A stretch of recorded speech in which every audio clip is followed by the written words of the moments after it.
Chapter 4 Resorted. Sirius was watching Harry sleep and smiled at how sweet and innocent his godson looked. He looked happier than he ever had. Little Master Harry needs undisturbed rest.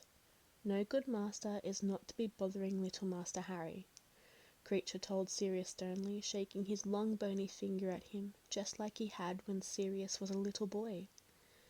I am making sure that he is not hurt. I would never in a million years hurt my godson. Don't worry, Creature. I won't let him get hurt like Regulus. Sirius had a hard time saying his baby brother's name, knowing that he couldn't save him. Yous will not be bothering little Master Harry. If you be doing that, Creature will tell Miss Sissy. Creature threatened, and Sirius knew his cousin would kill him and bring him back to life to kill him again. Narcissa was a trained but unlicensed healer, who had always helped to heal him and Regulus, along with Bellatrix and Andromeda, when they got into scrapes when they were little and didn't want their parents to know. Creature, get Narcissa and tell her that my godson needs her expertise, and to not tell her sister, husband, or her son. Creature nodded and left with a pop. Harry started to wake up and freaked out when he realized that he wasn't in his cupboard under the stairs. What's going on? Harry was confused and then calmed down when he saw his godfather. Padfoot, what's going on? Harry sat up and cradled his cat tail closer to himself, and then noticed that he was wearing different clothes. You never have to wear those rags ever again. Sirius had washed his godson and put him in one of his old Muggle band shirts, which looked like a dress on Harry's small frame. Are you sure? Harry wouldn't look at Sirius. He didn't want him to see the hurt, and Harry definitely didn't want to see the hatred in his godfather/mate's eyes. What's wrong, pup? Sirius pulled Harry onto his lap. Nothing. Why would anything be wrong? I have cat ears and tail, and you probably hate me now. Harry was hysterical and hiding in Sirius's chest. I could never hate you, pup. Why would you think that? Is that what those muggles told you? Sirius saw that Harry had tears in his eyes. You don't think that I'm disgusting? Harry was surprised, and that hurt Sirius. His godson had been made to feel as if his sexuality made him disgusting, and on top of that, he had many scars, and many more that Sirius couldn't see, due to glamours that were put on him by a powerful wizard. And as Sirius's gut was right, and it was rarely wrong, it was put on by Albus Dumbledore. You are not at all disgusting, pup, and anyone who told you that, or who thinks that, can go to hell. Anyone who wants to hurt you has to go through me and our other mate. Harry was surprised about having another mate, and suddenly he wanted to have both with him.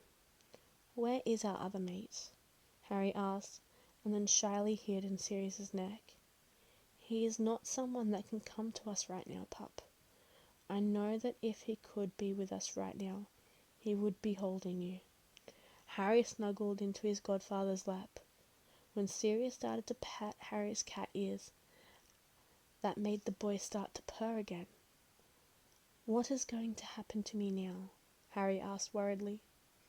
You will stay with me, and we will go to Gringotts in the morning and take a look at your creature inheritance, and we will see when we can get to be with our other mate. Sirius kissed the top of Harry's head, and then the flue lit up. What in Merlin's name did you do, Sirius? Narcissa demanded sternly, and then instantly became concerned. What has happened, and why is Harry Potter in your living room? She demanded, but softly, and went to Harry's side and started her mothering fussily. Oh, my sweet boy, what happened to you?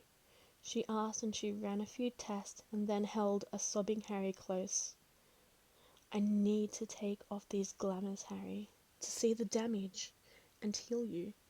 It might hurt, so your godfather will give you a dreamless sleep potion, and I promise that we will both be here when you wake up," she promised, and I held Harry as I gave him the potion, and he fell asleep.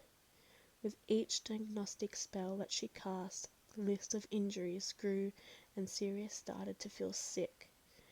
All this time, Dumbledore had promised that Harry was safe, and that the Dursleys loved him and treated him like a king.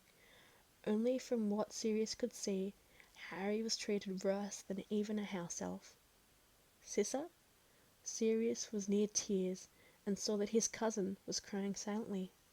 Who would do this to a child? Sirius, I need to know who did this." Narcissa broke down sobbing, and clung to her cousin. In all her years as a healer for the Lord Voldemort, she had never seen anything this horrific on one person, let alone a child of 13. It made her sick, and then she thought of her own son Draco, and that it could have been him. She noticed her cousin looking at his godson, and then remembered that she had to break the glamours. "Let's get to work on these. Sirius, Harry may be asleep, but you need to make sure that he doesn't hurt himself or force his magic to protect him. I need you to hold him and stabilize his own magic with your own magic," she told him in her healer voice. "Now hold him still and try to reach your magic out and connect with his." Sirius nodded and held Harry close to him. When the glamours broke, both of the adults and Creature cried out in horror. You could count every rib. In fact, you could see all the boy's bones. No Muggle could make all those marks on this body. Some of them were made by magic that even Voldemort wouldn't use. "Dumbledore," Sirius said painfully, and just cuddled Harry to him with no intention to let him go. "Certainly, if he knew, he would have removed the boy," Narcissa said, but her voice betrayed her. She didn't believe her own words. Creature be making little Master Harry some food now, the ancient house elf told them before leaving with a pop. In his little room, the house elf let out heart-wrenching sobs. That sweet boy reminded him of Master Regulus, and for someone to hurt him like that, Creatures resolved to take care of the boy.